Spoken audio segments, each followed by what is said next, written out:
Bonjour à tous, bienvenue sur Sensation dans le MAC Paris. Je suis aujourd'hui avec Pierre Lamalati. Il est le conseiller historique et patrimonial de l'association Les Amis du Champ de Mars. Bonjour. Bonjour. Alors on va parler un peu de vos projets, de votre actualité dans cette émission, mais avant on va parler de l'association en général. Une première version, si on peut dire, a vu le jour en 1995. Elle s'appelait Association des usagers et riverains du Champ de Mars. Quelle a été la suite de l'aventure et l'histoire des Amis du Champ de Mars ? Alors donc c'est une association qui s'occupe du Champ de Mars, qui est un lieu magnifique. Alors comme dans toutes les associations, si vous voulez, c'est surtout des gens qui habitent à proximité, mais il y a vraiment un intérêt général parce que c'est un des plus beaux, un des sites français les plus historiques et les plus beaux. On y vient de tout Paris, toute l'Île-de-France, et donc le Champ de Mars, c'est pas un square de quartier, c'est quelque chose qui concerne vraiment beaucoup de gens, hein. Et donc on a à cœur, si vous voulez, d'abord d'éviter qu'il se dégrade et ensuite d'essayer de l'embellir.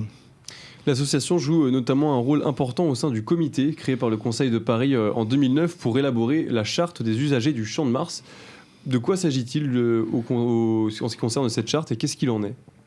Alors, le problème, c'est que ce comité, il a fonctionné très brièvement et il n'existe plus. Et on a eu beaucoup de difficultés à dialoguer avec la mairie de Paris parce que, ils ont un style un peu unilatéral. Ils pensent en gros que ce qu'ils font est bien.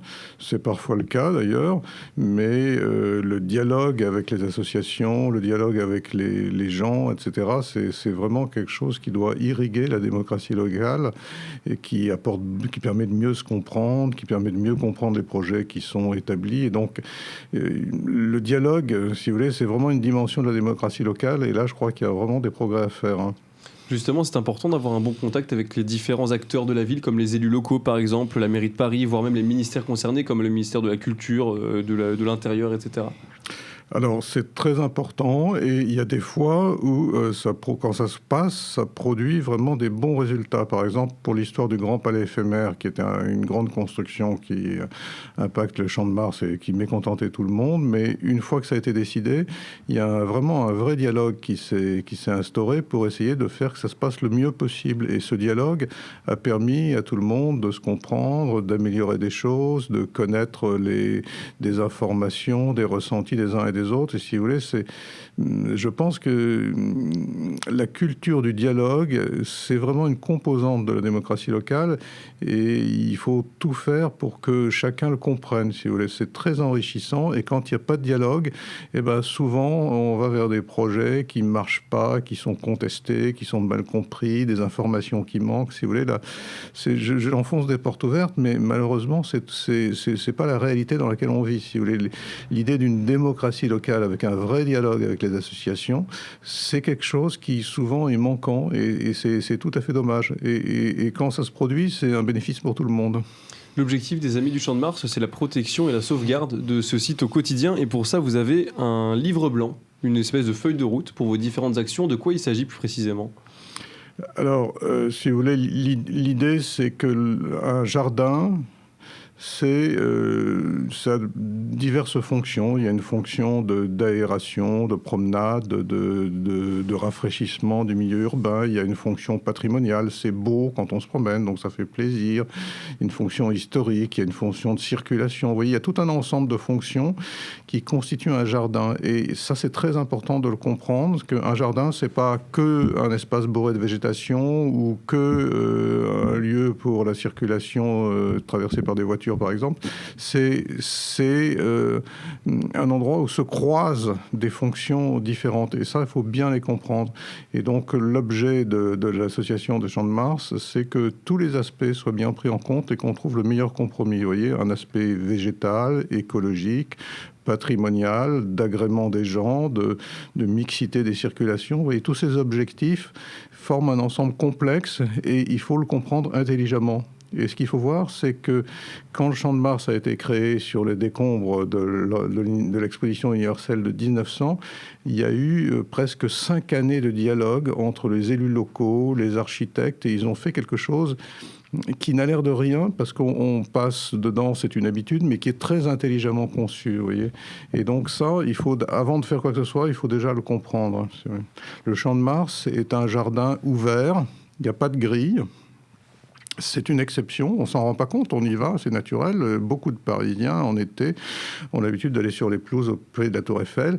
Ça leur paraît naturel que ce soit un jardin ouvert.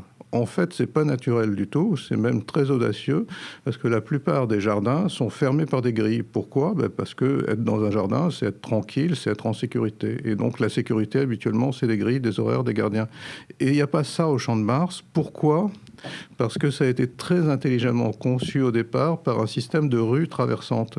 Formigé, donc, qui est le grand architecte qui a mis au point le Champ de Mars, il a fait des rues traversantes, petites, faible trafic, mais qui sécurisent tout le monde, si vous voulez.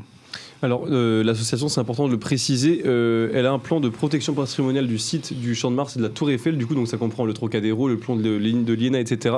Dans les objectifs à court terme de l'application, vous vous opposez notamment au plan local d'urbanisme sur le site de la Tour Eiffel. Il prévoit notamment la construction de 5 bâtiments, dont 2 bagageries à l'extérieur du mur d'enceinte de la Tour Eiffel. Pourquoi vous opposez à ce plan-là ? Alors, pour des raisons extrêmement simples, qui relèvent du simple bon sens, et que tout le monde comprend, c'est qu'un jardin, c'est fait pour se promener, pour avoir de la végétation, pour être beau, et c'est pas fait pour être fermé et surtout construit. Et donc, le projet actuel, c'était d'abattre des arbres pour construire 5 bâtiments, 5 immeubles, à l'endroit le plus beau du Champ de Mars. Donc, vraiment, ça, c'est totalement incompréhensible, et en réalité, tout le monde était contre. Hein. Et en particulier, il était question d'abattre des arbres centenaires et d'endommager gravement un des rares platanes qui reste du Premier Empire, où il y a une campagne de plantation de platanes. Et donc c'était absurde. On était dans un des plus beaux jardins de Paris, on coupait 40 arbres et on construisait à la place des immeubles qui n'avaient rien à faire ici. Par exemple, il était question de faire des bureaux de luxe pour les dirigeants de la SET, la Société d'exploitation des Champs de Mars. Qui peut défendre ça ? À mon avis, il y a une sorte d'hubris à vouloir avoir les plus beaux de Paris encastrés dans les pieds de la Tour Eiffel avec vue sur les étangs. C'est absolument indéfendable. Alors, visiblement, la mairie de Paris est en train d'opérer un repli stratégique. Elle a annoncé qu'elle allait y renoncer, mais on attend des détails et des confirmations. Vous pensez qu'il y a une réelle volonté justement de privatiser et de commercialiser les nouveaux secteurs autour de ce lieu emblématique, qui d'ailleurs est un lieu classé par la loi du 2 mai 1930 ? Alors effectivement, il y a purement et simplement une volonté d'en faire une exploitation commerciale et minière. Alors, au départ, on n'a pas trop prêté attention à ça parce que la Société de l'exploitation de la Tour Eiffel a construit une sorte de mur de verre dans le contexte des attentats, dans la vague d'attentats. Donc on s'est dit, c'est vraiment très important les attentats, personne ne peut prendre la responsabilité de s'opposer à des mesures de sécurité. Mais assez vite, on s'est aperçu qu'en fait, c'était une instrumentalisation parce que partout ailleurs, que ce soit à Notre-Dame, à Montmartre, nulle part, personne n'a eu l'idée de faire une barrière de verre. Et puis on s'est aperçu qu'à l'intérieur de cette enceinte, eh bien, la SET s'appropriait l'espace, il faisait son petit bazar et considérait que c'était à elle. Et privait les Parisiens, notamment des 2 très beaux jardins anglo-chinois qui sont de part et d'autre de la Tour Eiffel. Alors si vous êtes peut-être promené là avant que la clôture intervienne, c'est l'endroit le plus beau du Champ de Mars, dans lequel... Vous voyez, vous avez des étangs, des grottes, des arbres très anciens. C'est un endroit intime et particulièrement charmant. Et il est si charmant, si vous voulez, qu'il a été installé là en 1878 à l'occasion de l'exposition universelle de 1878. Et quand Eiffel a fait sa tour pour l'exposition de 1889, ces jardins étaient si beaux qu'il les a respectés. Donc vous voyez toutes les difficultés pour installer un chantier aussi énorme que la Tour Eiffel entre ces 2 jardins. Ils ont été respectés à l'époque. Et là, on fout tout en l'air en y construisant des bureaux. C'est vraiment absurde, si vous voulez. On ne comprend même pas que quelqu'un en ait eu l'idée. Mais c'est quand même presque une année de combat pour arriver à faire comprendre ça à nos partenaires décisionnaires. Il y a beaucoup d'autres associations notamment qui s'opposent à ce projet. Merci beaucoup Pierre Lamalati d'avoir été avec nous. Je rappelle que vous faites partie de l'association des Amis du Champ de Mars. On peut retrouver plus d'informations sur votre site internet amisduchampdemars.fr. Et cette émission est disponible comme d'habitude en podcast audio et vidéo sur notre site internet et application Radio Sensation.